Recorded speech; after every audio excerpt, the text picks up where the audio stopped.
Good evening and welcome to the regular meeting of Council for February 19th, 2020. And I declare it open at 7:03 p.m. in the Council chamber. At this time, we're confirming the agenda, and I'm asking Council if there are any emergent items to come up to bring forward. Seeing none. Administration.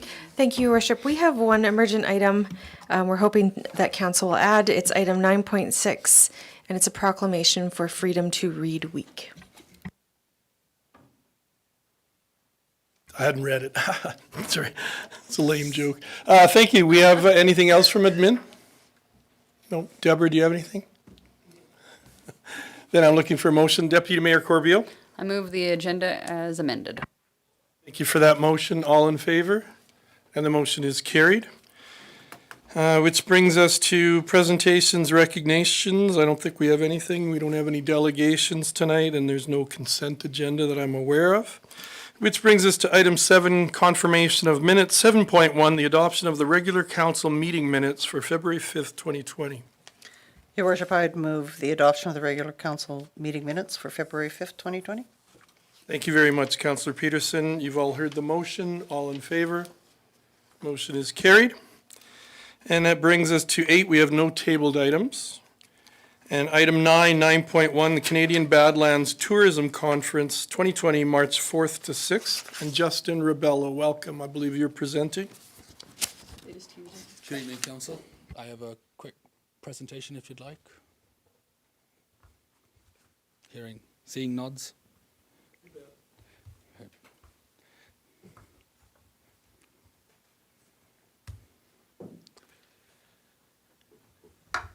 So Strathmore is excited to welcome the 2020 Badlands Tourism Conference to our town from March 4th to the 6th. This will be held at the Travelodge Hotel. We've been in conversation with the Badlands Group in terms of being a prominent sponsor. This conference is in our town, obviously, so we want to have that opportunity to really profile our town and get our name out there and all the great things that we're doing. So the option that we had was to be a platinum sponsor, which gives you all the perks, I guess, which are the left-hand side. We've been working with the Badlands Group to negotiate a really good deal. We've brought that cost down, which initially is $7,000, down to $4,000, which is actually in cash that will be given to them. And we've actually also going to provide 15 gifts to the speakers. So when we met with the Badlands Conference and also Councillor Bauer, we thought it would be a really great idea to put together a local package.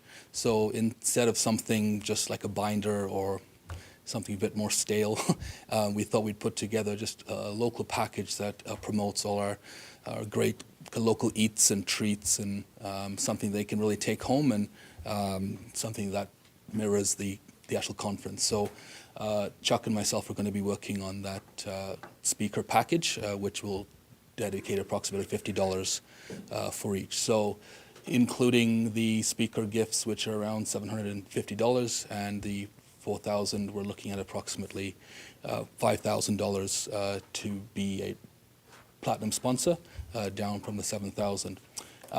Some other opportunities or perks we're getting with this, we negotiated an extra complimentary registration, which would be great for the town, as well as an opportunity for the mayor or a representative to actually have a welcome at the start of the conference, be able to show our economic development video and be able to really profile the town and kick off the event. So we're thankful for the Badlands that we were able to negotiate a good deal, and we look forward to welcoming them to the town and being a strong partner with the conference. So just hear that council approve that we're a platinum sponsor for no more than $5,000. Thank you. Thank you, Justin, for your presentation. Are there any questions? Councillor Montgomery. Thank you very much for the presentation, Justin. You actually answered my question. I'm ready with the motion. Oh, I just have one question, if you wouldn't mind, sir. Okay, fine. Thank you. Justin, my question is, I can't remember the exact number of people who might be here. Do you remember, like, it's hundreds of people that would be here for this? Yeah, they're estimating around 200, right? That's what they've had in previous years. So Thank you. we're also been really trying to promote that through our own communications avenue. So we're definitely hoping to get as many people and would encourage council to attend.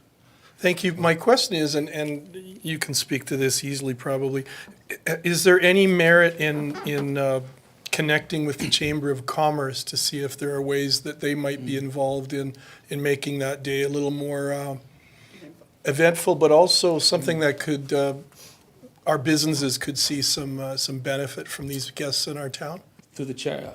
So one of the options, which is not just the platinum sponsor, there are some other opportunities for the businesses to pay, and what they have is they'll have a booth there and be able to speak about their businesses. I do know that they're planning a tour to the brewery as well as to the fruit winery as well as to the Clyber Barn. So they're doing a small tour of the town. Part of the guest speaker package will be inviting people to go and see some other ones. We did introduce the Badlands contact with the chamber, so they're looking actually to put together those similar swag bags that we did for hometown hockey, which will have a lot of different business incentives for some of the attendees to go and visit. So we have put them in touch with the chamber. Thank you. And my last question is, do you know if there has been an effort to reach out to Chief Crowfoot with Siksika Nation? Will he be speaking at this event as well? Through the chair, we did bring that up, and Councillor Bauer was very passionate about that it would be great to get them involved to say an opening prayer and maybe even do a dance or something cultural. So I do believe that there are some conversations. I don't know where they're at, but that was certainly brought up. Okay, thank you. Councillor Montgomery, sorry, Councillor Peterson. Thank you, Justin. So just to follow up from Pat's comment about the chamber, and I know that I've attended several CBT conferences, and always there's been businesses represented there with booths that are paid for. I think it would be in our interest to work with our Chamber of Commerce to have them there and represent their members. And if their members had contributory process, it would just be a way to represent our business community in a more streamlined mechanism. For instance, I think the Egg Society belongs to the Chamber. It'd be good to have them all there together. We'll certainly reach out to the chamber with those ideas. Thank you. I appreciate the work you've done. Thank you, Councillor Peterson, and thank you for your presentation. Councillor Montgomery. Thank you, Your Worship.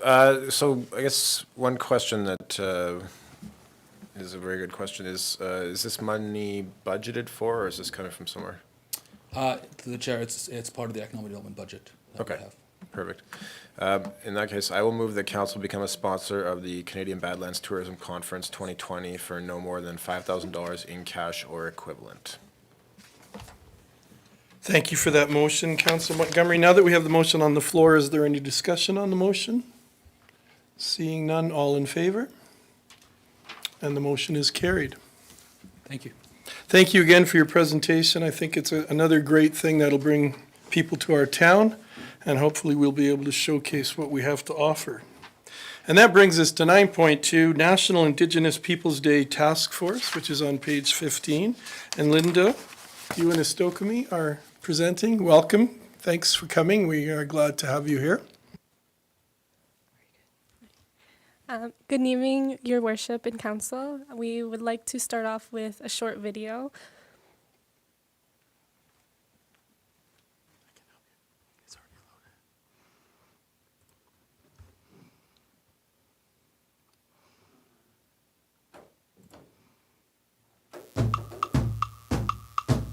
Years ago, on June 13th, 1996, a proclamation was signed.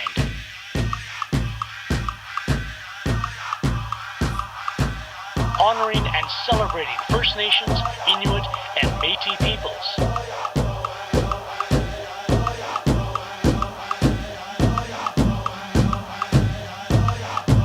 Declaring June 21st of each year as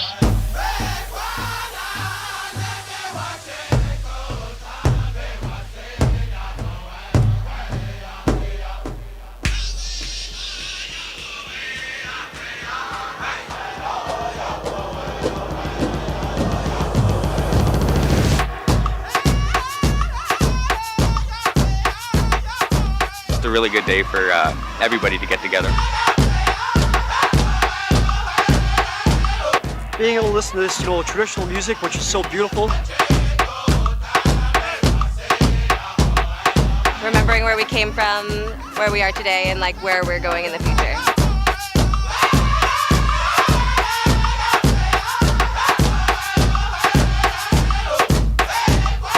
It's also great to see other people taking part in it, because that's a big part of our culture, is sharing.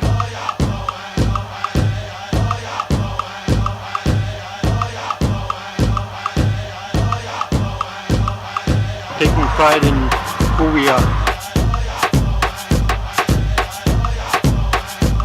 Happy National Aboriginal Day! Happy National Aboriginal Day! Happy National Aboriginal Day! Happy National Aboriginal Day. Happy National Aboriginal Day!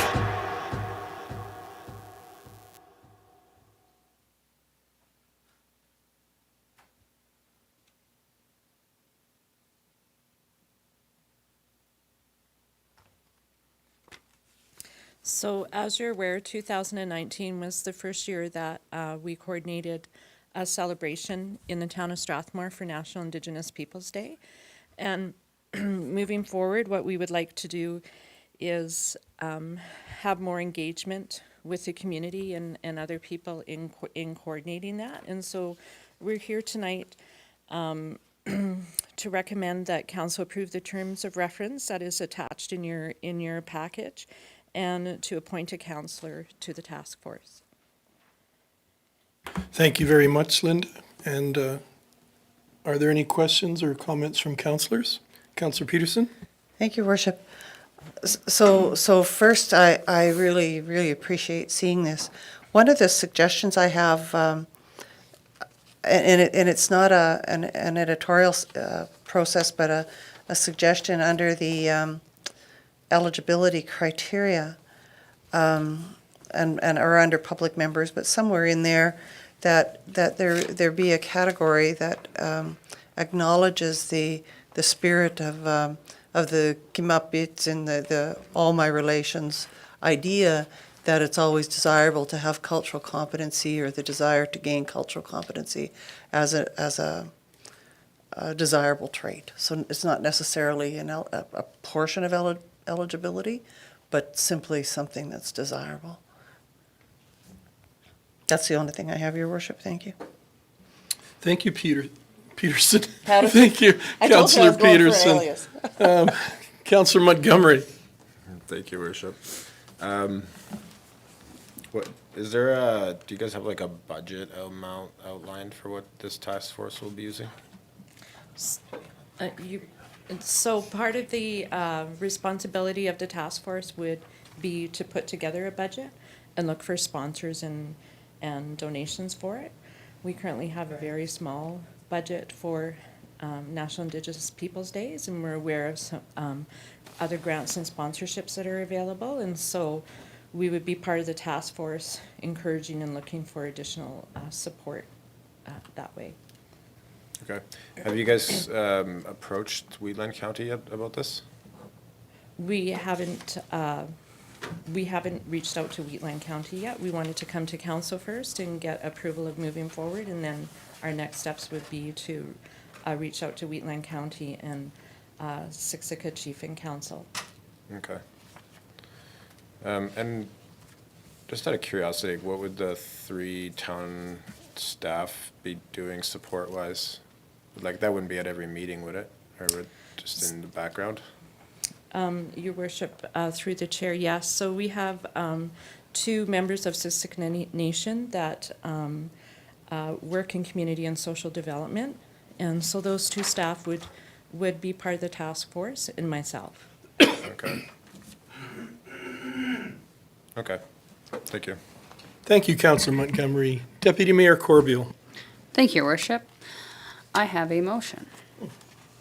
I move the council approve the terms of reference for the 2020 National Indigenous Peoples Day Task Force and appoint Councillor Peterson to the task force. May I? Yes, make a thank quick you for comment your as well? motion, too. I can't think of a better councillor for this specific task force.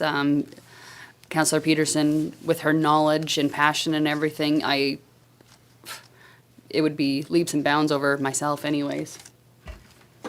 Thank you for your motion and your endorsement of Councillor Peterson. And Councillor Peterson, thank you for letting your name stand. And you have a couple of comments? Well, I'm just really grateful for that comment, and I'm more than grateful for you guys for bringing this forward. It fits very well with the initiative that the Mayor and Council have taken with regards to the Memorandum of Understanding. One of the grants that I have a lot of familiarity with that would fit with the context of seniors from both communities joining into this is the New Horizons, and it would fit under this, especially because of Siksika's connection to elder and knowledge keeper process. It would be a great fit. Thank you. Thank you, Councillor Peterson. So we have a motion on the floor. All in favor? And the motion is carried. Thank you for your presentation. Thank you for being here tonight. And that brings us to item 9.3, the electrical franchise fee. And Mr. Teedy, welcome this evening. Thank you, Your Worship. The electrical franchise fee adjustment was part of the 2020 budget package that was approved by Council in December of 2019. The current franchise fee for electricity paid to the town is 16.25% and raised $1,177,000 in revenue for the town in 2019 and $1,013,400 in 2018. Revising the franchise fee rate to 20% would increase the average monthly residential franchise fee from $10.51 to $12.93 per month, an increase of $2.42 per month. This is based on an average residential use of electricity of 640 kilowatts per month. Franchise fees are paid by all utility customers. All provincially funded institutional schools and senior lodges pay no property taxes. The franchise fees and utilities are the only source of revenue from provincially funded institutions for the town. And that concludes my comments, Your Worship. Thank you, Mr. Teedy. And are there any comments or questions from council? Thank you, Councillor Peterson. Thank you, Worship. I would move that Council authorize the franchise fee rate for electricity to be adjusted to 20% and that this change be advertised for 2 consecutive weeks and that the CAO be authorized to make application for the revision of the electrical franchise fee rate with Fortis Alberta. And if I just might speak to this, Your Worship, we have had lengthy discussions about this from 2016 onward, and wanting to make sure that this is reflected clearly and that our residents can see what the costs are for operating budget, and that the fees are reflected in that. And so I think that the transparency has been there definitely since 2018, where it's been incorporated in this process. Thank you. Thank you for that, Councillor Peterson, and for your motion. You've all heard the motion. All in favor? Oh, sorry. Councillor Montgomery, I didn't see your red light. Did you want to say something? No, I'll say it on the next one. That's fine. Okay. Thank you. Sorry, we have a motion on the floor. All in favor? And the motion is carried. Thank you, Mel. 9.4 natural gas franchise fee. Thank you, Your Worship. The 2020 long-term financial plan and the 2020 town budget included a provision for the adjustment to the natural gas franchise fee. The current franchise fee for natural gas paid to the town is 24% and raised $640,000 in revenue for the town in 2019 and $477,100 in 2018. Revising the franchise fee rate to 20.6% would increase the average monthly residential franchise fee from $10.27 per month to $12.67 per month, an increase of $2.40 per month. This is based on an average residential use of 115 gigajoules per year.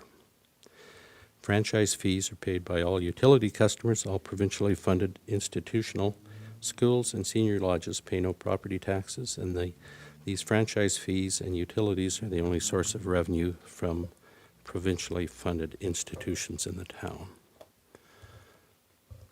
Thank you for that, Mel. Councillor Montgomery? I have a motion. Just before your motion, if I could ask one question? Sure. Thanks, and then I'll come to you right back. Mel, I noticed you had them on the previous franchise fee. I don't see High River, and I've always kind of noticed that we're quite similar in a lot of ways to High River. I'm wondering if you would be able to tell us what their franchise fee rate is for the gas. I do not have it with Okay. me, Your Worship. I would have to get that information and circulate it to council. Okay, well, that's okay. I was just curious. Councillor Montgomery. I guess one question I do have is why did you pick 29.6 as opposed to 35? The 29.6% equates to the amount per month of the increase for franchise fees that we had included in the budget. If we went to the 35%, it would be beyond the dollar amount per month that we had included in the budget. The franchise fee revenue is based on the commodity sold and billed by the two franchise, by ATCO and by Fortis. And so the market price varies, and because of the market price varying, the adjustment is based on their estimate each of the years, and so their estimate was higher, and so we had to dial back that percentage in order to stay within the dollars per month that we had included to the consumer within the budget. Okay, thank you. All right, with that, I will make a motion then. If I could just comment. Sure, Councillor Peterson, and then. Just relevant to this, I know that there's always a concern, especially with consumers who are on fixed budgets, that with the approximately $10 increase that people are experiencing in the community to water utility and the $4.82 per month in terms of franchise fees, that there's always a concern in that. But this council made a distinct commitment to reflect in our budget's usage so that we can keep up to infrastructure costs that have been very, very much long ignored in the community. And so paying for the cost of doing business is always difficult, but it is something that this council has committed to, and we've managed to keep our taxes still, relatively low compared to our sister communities, but these costs are also reflected, and I think it's important that our constituents know we haven't ignored that. We know that it is the case, and hopefully those will be reflected in being able to service community appropriately into the future. Thank you for that, Councillor Peterson. Councillor Montgomery. Thank you, Your Worship. Grudgingly, I will move that council authorize the franchise fee rate for natural gas be adjusted to, see, I said it first so that it wouldn't count as part of the motion, 29.6%, and that this change be advertised for 2 consecutive weeks, and that the CAO be authorized to make application for the revision of the natural gas franchise fee with ATCO Gas. And if I might, so the only thing that makes this kind of palatable in a lot of ways, just so that the public knows, is that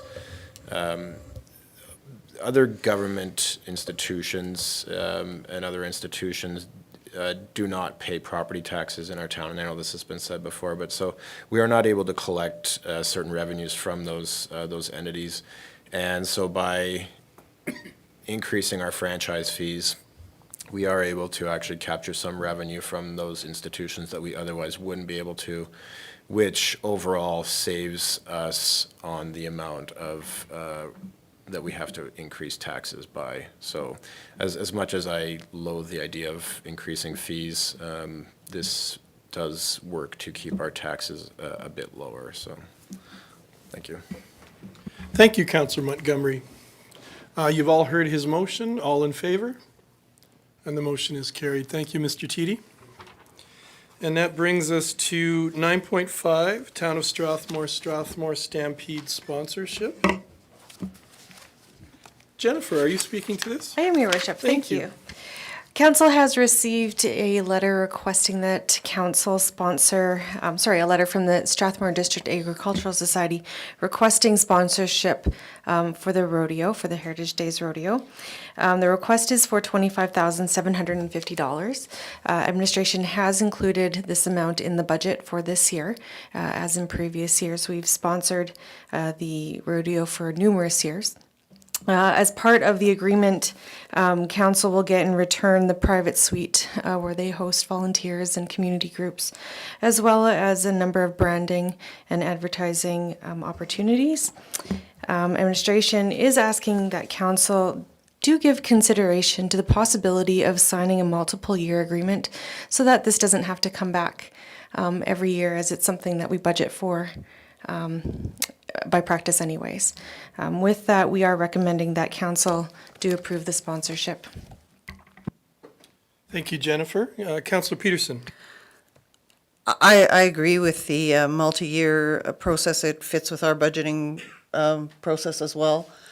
But one of the things that I would like to bring up here is not from me, but from Councillor Bauer, who actually talked about wanting to include in the package, and I don't know if that's a possibility, access to the box for the use of promotions through economic development and through recognition of volunteers for other things, for other events being provided by the Ag Society other than just the rodeo.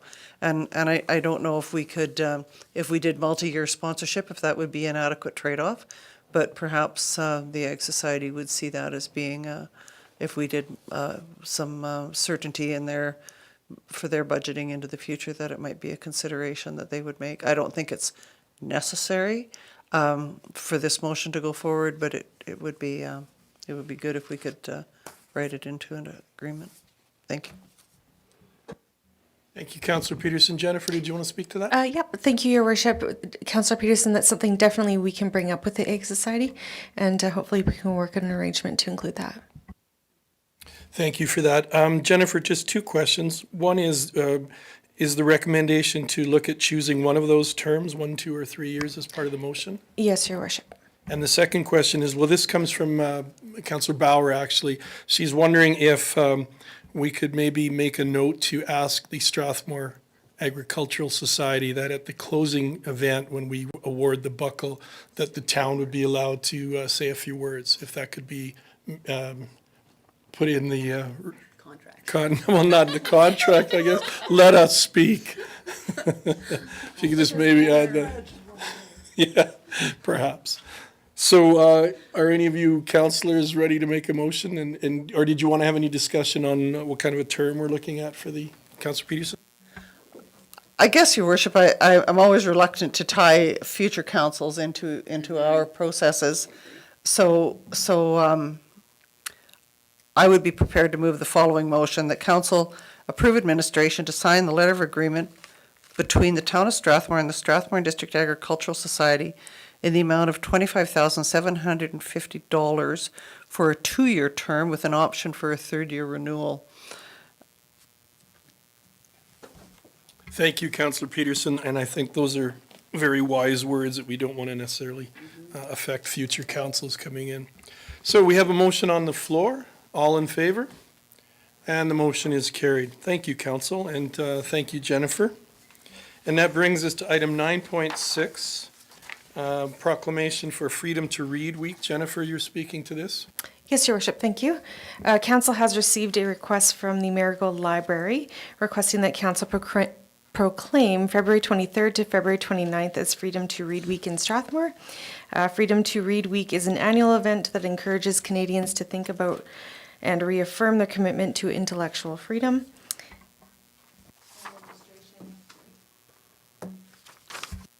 And administration is recommending the proclamation. Thank you. Councillor Montgomery was showing me the proclamation here. I was, I'm not reading this. No. Thank you. Why did you do that to me? Yeah, Councillor Peterson, get me out of this. I would move that Strathmore Council approve on behalf of our community the week of February 23rd to 29th, Freedom to Read Week, and that the proclamation be posted to our website. Thank you very much for that motion. You've all heard the motion. All in favor? And that motion is carried. Thank you, Council, and again, thank you, Jennifer. Item 10, committee reports. 10.1, reports from councillors from committees on which they sit. Do we have any reports? Councillor Peterson? Sure. Your Worship, I'm happy to report that a building committee for Wheatland Housing Management Body has been struck, and also a communications committee within that. And they have prepared notes for anybody that wanting to speak to that process, which is just in its infancy. I was told by the chair of the Wheatland Housing Management Body that at the County Council meeting yesterday, that County Council moved a motion to match any funds put forward by Strathmore towards a building project going forward. So I'm unclear as to the exact nature of that motion, but what I do believe is that this institutes a commitment to move forward together. And we also had a meeting with 3 MLAs, Nathan Cooper, Lila Ahir, and Joseph Scow, all who committed to advocating on our behalf for the planning dollars necessary to move this project forward. And so those are all, I haven't, I'm not prepared to give a full report because the minutes aren't here, Your Worship, but those are things I think are really important for community and council to know going forward. Thank you very much for that. Any other reports? Councillor Bauer is not here, No. but just to remind people that March the 1st is the coldest walk for the Strathmore Overnight Shelter, and we welcome everyone there. Hopefully you bring a little bit of sponsorship money with you to walk, but please come and have a free supper and partake of the entertainment provided by MLA here and her family. And I believe it's definitely on the Facebook page of the Strathmore Overnight Shelter, but I believe it usually starts around 5:30, but it is on their website. And we would definitely love the sponsorship. Thank you. Thank you very much for that, Councillor Peterson. Normally you've signed me up for that already, have you? Oh, great. Perfect. You don't waste any time. Councillor, Deputy Mayor Montgomery's, no, you're not that either. Deputy Mayor Corbeil. Thank you, Your Worship. I just was going to move the reports for information, to accept the reports for information. Thank you very much. We have a motion on the floor to accept those reports as information. All in favor? And that motion is carried. Item 11, items directly related to council. I don't think we have anything. 12 bylaws, 12.1 bylaw 20-04 land use bylaw amendment bylaw secondary suites. And Justin, you're speaking to this?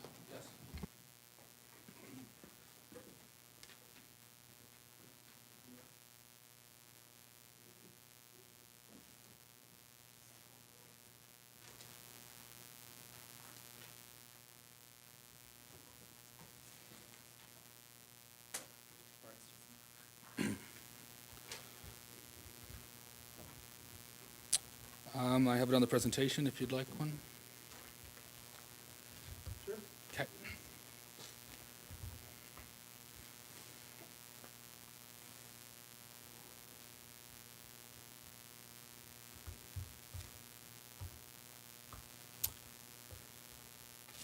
Thank you, Council. So this is bylaw 2004, which is to add secondary suites as a discretionary use to our land use bylaw.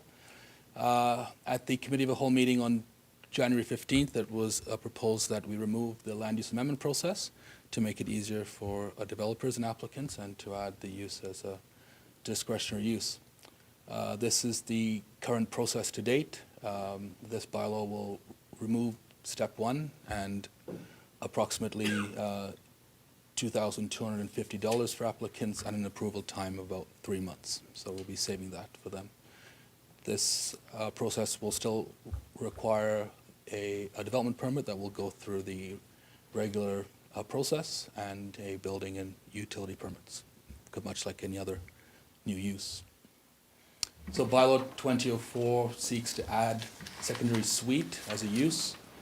This will be the description of the use. I don't want to read every word, but it just basically outlines what a suite is.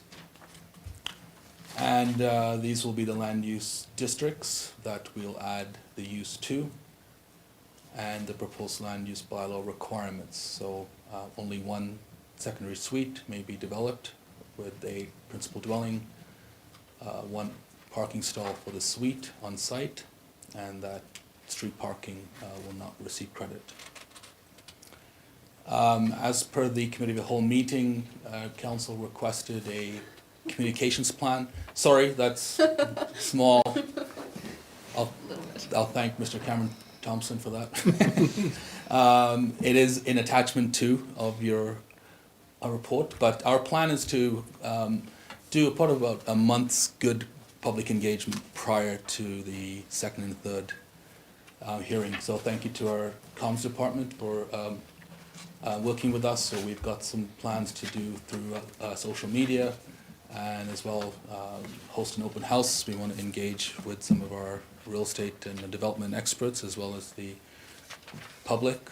We want to be able to distribute the brochure, which is just in draft form, so even if you had any comments, please send that to us. So we just want to engage with them, dispel some myths, and just for everyone to be engaged and informed as to where the town is going. So again, apologies on the small text, but it is in the attachment 2. The brochure, again, thank you to our wonderful comms department for putting this together. We really outlined some of the benefits, the steps to achieve a suite, what the land use bylaw requirements are, and just some of the myths in terms of lowering property taxes. Again, we see this as quite a fluid brochure. Things can be updated in time and added to our website. There's a lot of information, so we've tried to keep it as succinct as possible. And Council also requested just a copy of the checklist requirements, so this will be adding to our development permit application form. There'll be 2 separate application forms, one if it's a brand new house that wants to have a secondary suite versus a basement that's existing that someone wants to legalize. So we just want to make it really simple for the applicants coming in as well as the ladies at the front counter. We also propose to start a registered secondary suite. So we're going to have stickers that will be put on the front door of the main dwelling unit that will alert the fire department if there is a fire, that there's a suite of process. So we worked with Chief West on that. And again, all of the suites will be registered, and we'll be able to monitor them and be able to put those online. This, we hope, will help applicants and as well as renters. If they're looking for something legal, they'll know exactly which suites are legal and have gone through the appropriate process. So we just recommend that council give first reading to this, and we look forward to some public engagement over the next month and to come back with second and third reading. Thank you, Justin. Councillor Montgomery. Thank you. I just had a question as far as how come you are proposing only basement variety at this point? Through the chair, I think part of the committee of the whole meeting, we were talking about just sort of taking some baby steps moving forward. So certainly if someone wanted to come and develop a garage suite or an above or a garden suite, we would accept a land use amendment for that. I think the demand right now that we've seen is that there are far more basement suites. We haven't had anyone come to the town over the last year or more since I've been here, and I've talked to some of my staff that there was any demand for a structured suite. So I think our goal was to really inform the public and educate and take this first big step, but it's a baby step, and then bring those other uses to council. If we feel there is a demand for it and we still want to make it easy, we can certainly come back to council very quickly and add those uses, and it's a simple bylaw amendment. Okay. Another question I have is with regards to, like, so my neighbor has what I think it's probably considered a secondary suite, but it's, I mean, they've been there a long time. So what, and like they might even be zoned R2 or R3, but it's just a regular like single family house. So what's the process for them? Through the chair, if it's an R2, they could come and apply for a duplex, because what we allow 2 dwelling units in an R2. So they could either apply for it to be just a duplex, and that would be a regular use. That's a part of the R2. They would then have to meet all the building code requirements of the time to bring that up to code. So you could apply for a secondary suite or a duplex, depending on the size and the proximity of the suite.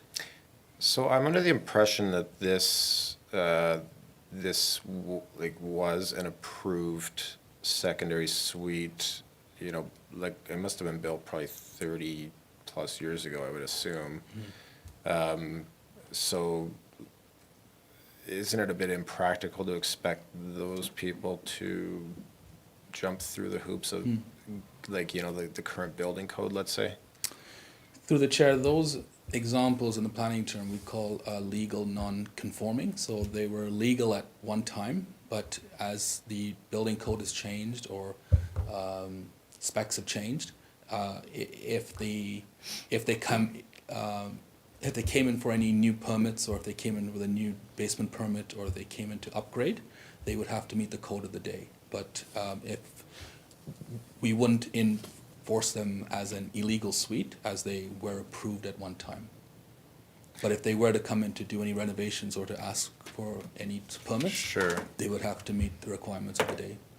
Like, and so do you have a list of current, like, permitted secondary suites in town? Through the chair, because the use was removed from our bylaw, there was no suite. They haven't gone through the development permit process. We'd have to look into our older files to see when a secondary suite was actually permitted. We do have some that went through the direct control district in Strathmore Lakes. So those would be the ones that have actually gone through the appropriate permit process, but they were zoned through a DC. Okay. Okay, all right, well, I guess we'll have to see how that rolls out then. Thank you. Thank you for that, Councillor Montgomery. Deputy Mayor Corbeil. Thank you, Worship. I'm ready with the motion. Okay. I move the council give first reading to bylaw number 20-04. Thank you for that. We have a motion on the floor. Should I finish it and that council, or is that two separate ones? Can it be all in one? Okay. And the council hold a public hearing for bylaw number 20-04 on April 1st, 2020. Thank you for that, Deputy Mayor Corbeil. You've all heard the motion. All in favor? And the motion is carried. Thank you very much, Justin. And that brings us to 12.2, bylaw number 19-20, infrastructure borrowing bylaw. Mr. Teedy, welcome back.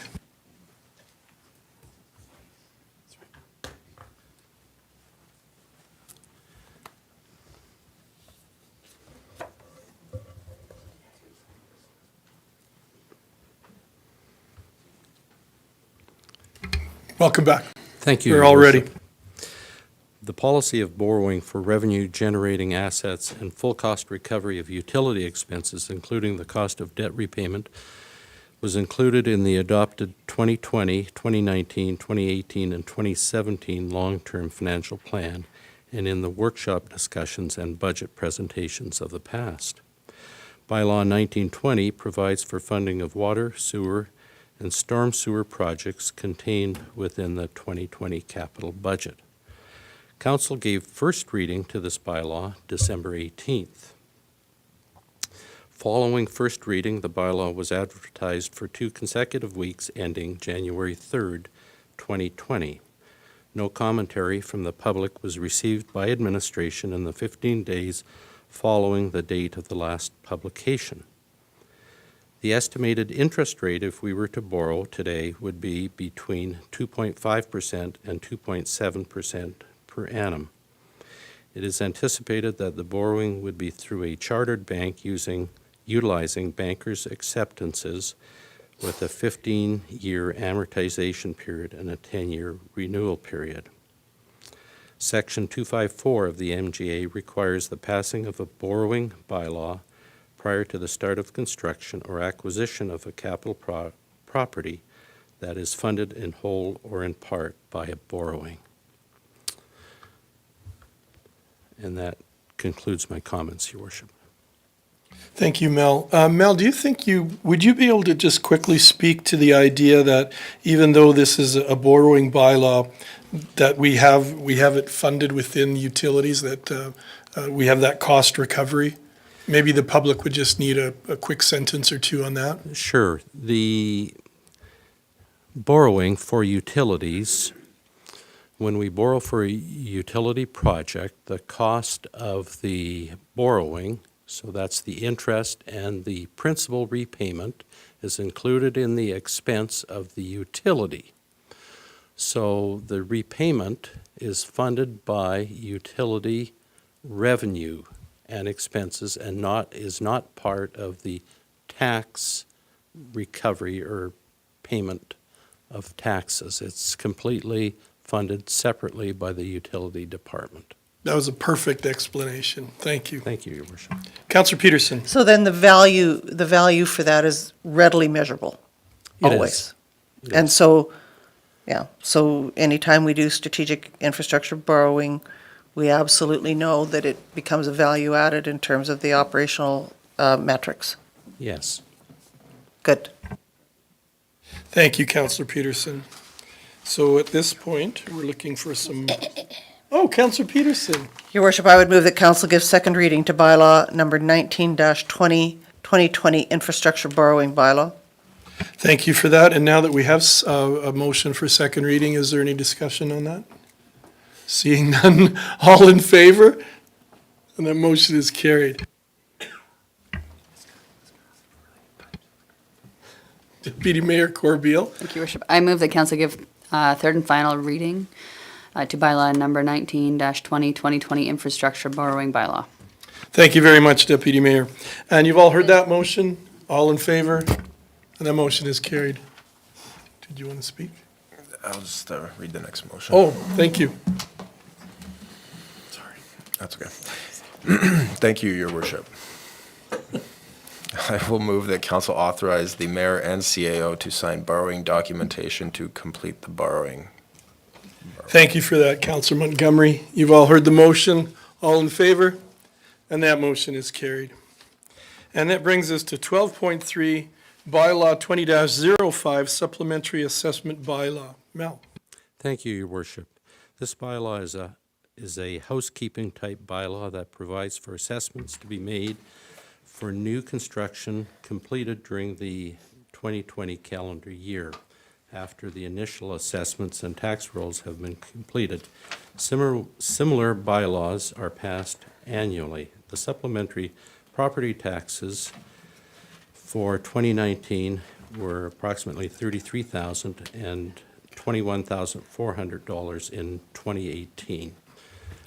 And the MGA Section 313, Part 1, provides for the municipality to prepare supplementary assessments and assessment rolls and impose a tax under Part 10 of the same. Thank you very much. Councillor Peterson? Councillor Montgomery? Did you want to say something? Or? This is one of those things that give rise to the fact when people say there are no stupid questions, because this, I think, is. So when we talk about supplementary assessment in terms of relative to the increased property values and so on, and then we talk about requisitions. So does a supplementary tax assessment impact future requisitions? And I'll tell you why I asked the question. So as we deal with requisitions from school boards or from or Wheatland Housing Management Authority, in 2017, the government of the day, the Alberta government of the day, changed the requisition process somewhat. And when I look back and I look at how requisitions are set according to assessment, the counties are much higher than the towns are in terms of that. So looking at that, and we see supplementary assessments going into the future like this that reflect increased value. My question relevant to this is, do you see a time as this urban community continues to grow and that supplementary assessment continues to do what it's always done, that process of requisitioning in terms of value will shift? Because right now we're quite a bit lower. Well, the requisitions are based on equalized assessments, and the equalized assessments change from year to year and over time, depending on the growth, the expansion in values, or the contraction in values for a county or for a municipality, a town or city. And so this bylaw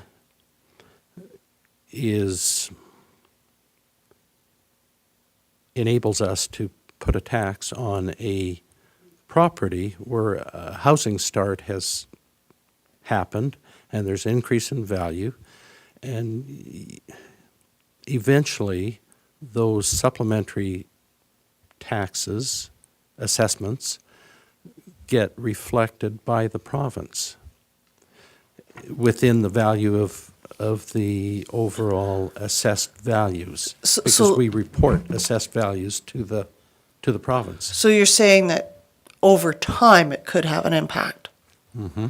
So this is why I'm asking the question, because I'm looking at a build 4 to 5 years out, hopefully, and I'm looking at a change in requisition over a period, trying to think about what a requisition might look like 20 to 30 years out. And so I thank you for answering my only partially stupid question. Thanks. Okay. Thanks, Councillor Peterson. Councillor Montgomery. Thank you. I will move the council give first reading to bylaw number 20-05, supplementary assessment bylaw. Thank you very much. We have a motion on the floor. All in favor? Motion is carried. Deputy Mayor Corbeil. Thank you, Worship. I move that council give second reading to bylaw number 20-05, supplementary assessment bylaw. Thank you for your motion, and now that we're on a motion for second reading, is there further discussion? Seeing none, all in favor? Thank you, Deputy Mayor. Councillor Montgomery. Thank you. I will move the council give unanimous consent for third and final reading to bylaw number 20-05, supplementary assessment bylaw. That was read very quickly, and it's pretty good, like an auctioneer. All in favor? And Councillor Peterson. I would move that council give third reading to bylaw number 20-05, supplementary assessment bylaw. Thank you for that motion. All in favor? And the motion is carried. Thank you very much, Thank you, Mel. Your Worship. That brings us to item 13, urgent business. Is there any urgent business? Item 14, questions between councillors and/or council statements. I just have a brief one. I was invited by MLA, or the minister here to attend the throne speech on the 25th of February. So I have accepted, and I look forward to going to my first one, and I hope to do a little bit of schmoozing and keep our major project on their radar. And so I hope to be able to run into a few ministers and talk up our projects, because I know it's incredibly important to our community. So that's it. Anything else from other councillors? Seeing none, administrative inquiries, Jennifer, no? And seeing nothing else, Deputy Mayor Corbeil. I move we go in camera. Thank you. We have a motion to go in camera. All in favor? And that motion